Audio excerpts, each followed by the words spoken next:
चुगलखोर पड़ोसन। क्या कर रहे हो? छत पे जाके अखबार पढ़ूंगा। बस यही करो। तुम्हें पता भी है कि बहू क्या गुल खिला रही है? उसने नया फेसबुक अकाउंट बना लिया है। रोज 10 फोटो डालती है। हमारे परिवार की तो नाक कटवा देगी ये। और तुमको ये बात कैसे पता चली? अरे पड़ोसन ने बताया। उसकी बहू भी फेसबुक पर है ना, तो उसको पता चल गया। हाँ हाँ, जैसे तुम तो बहुत भोली हो। पड़ोसन रोज सास को उसकी बहू के नाम पर भड़काती थी।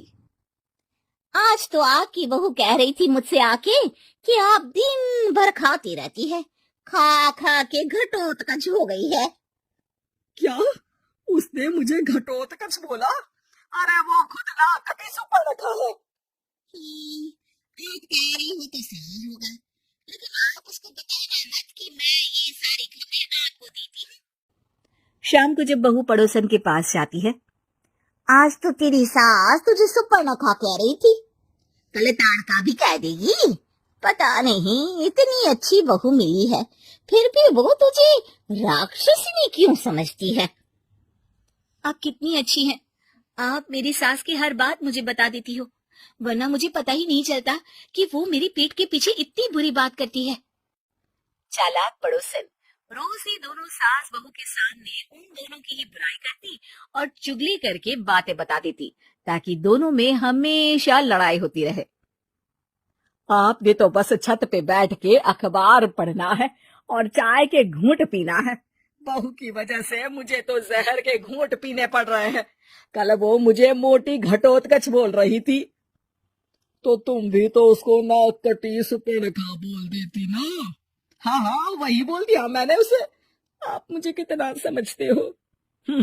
बहुत अच्छे से।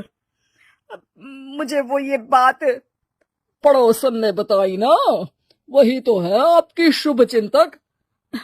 पर मैं इस बहू को ना सबक सिखा के ही रहूंगी। जरूर सिखाना चाहिए, पर आज तुम मेरे साथ शाम को छत पे बैठना, एक तरकीब बताऊंगा। बिल्कुल बिल्कुल, कितना ध्यान रखते हो जी आप मेरा। मैं ना सब ध्यान रखता हूँ। शाम को जब सास और ससुर छत पर बैठे होते हैं कि यहाँ खड़ी हो जाओ, यहाँ से ना तुमको पता चल जाएगा कि बहू की अगली चाल क्या है। अच्छा, कैसे? सवाल मत पूछो, जैसा कह रहा हूँ वैसा करो। थोड़ी देर में ही छत पे बहू की आवाज आने लगती है। मेरी सास लायक ही नहीं है, मुझे पता होता तो सास बहू की भी कुंडली मिलवा लेती पहले ही। तेरी सास तो मुझे भी पसंद नहीं है। मेरे पास जब भी आती है तेरी बुराई करती रहती है। कभी सुपर्णखा कहती है, कभी हिडिंबा कह के कामचोर भी बोलती है, अरे कभी कभी तो चुगलखोर भी बोल देती है। काश आप जैसी होती मेरी सास। ऊपर छत पे पड़ोसन और बहू की आवाज सुन के सास के होश उड़ जाते हैं। समझी? जी समझी। सुबह तुम्हारे सामने ये बहू की बुराई करती है और शाम को बहू के सामने तुम्हारी। मतलब आप सिर्फ अखबार नहीं पढ़ते, सारी खबरें भी रखते हैं। अब तो इस पड़ोसन को भी सबक सिखाना पड़ेगा।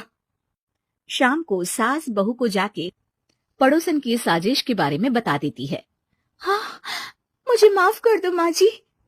तुम भी अपनी माँ जी को माफ कर दो, इन्होंने भी तो तुमको बहुत कुछ कहा है। अरे बस बस, अब ये सोचो कि पड़ोसन को सीधे कैसे करना है। अगले दिन सुबह पड़ोसन सास का इंतजार कर रही होती है, लेकिन वो देखती है कि वहाँ सास और बहू एक साथ आ जाते हैं। अरे अरे, आज दोनों एक साथ। हाँ, सोचा कि बहू की पीठ पीछे बुराई करने से क्या फायदा, मुंह पे ही बोलती हूँ ना। हाँ, मैंने भी सोचा आपको 2 बार मेहनत करनी पड़ती है, एक ही बार में काम खत्म कर लोगी। हैं? वो मैं आप लोगों को कैसे पता चला? क्योंकि ऊपर वाला सब देख रहा है। पड़ोसन ऊपर देखती है, वहाँ ससुर खड़े होकर हंस रहे होते हैं। मतलब आप हमारी बातें सुन लेते थे? हाँ, सुन लेता था और मजे भी लेता था। आपको तो शकुन ही होना चाहिए। क्या चाल खेली आपने, एकदम सास बहू के सीरियल जैसे। तो बताओ पड़ोसन जी, मेरी बहू ने आपसे अब मेरे बारे में क्या बोला? यही बोला कि सास बहुत अच्छी है, बहुत ध्यान रखती है।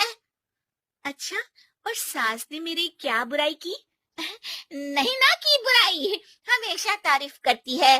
भगवान सबको ऐसी सास दे। मेरी गलती है जो मैंने आप लोगों में आग लगाने की कोशिश की।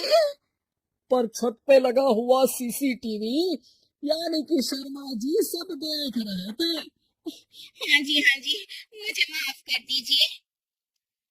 माफ क्या? आपको तो अब हम साफ ही कर देंगे अपने वालों की लिस्ट से। आज से आपकी और हमारी बात बंद, लेकिन बुराई जारी रहेगी। अब आपकी हरकत के बारे में पूरे मोहल्ले को बताना तो पड़ेगा ना आंटी जी।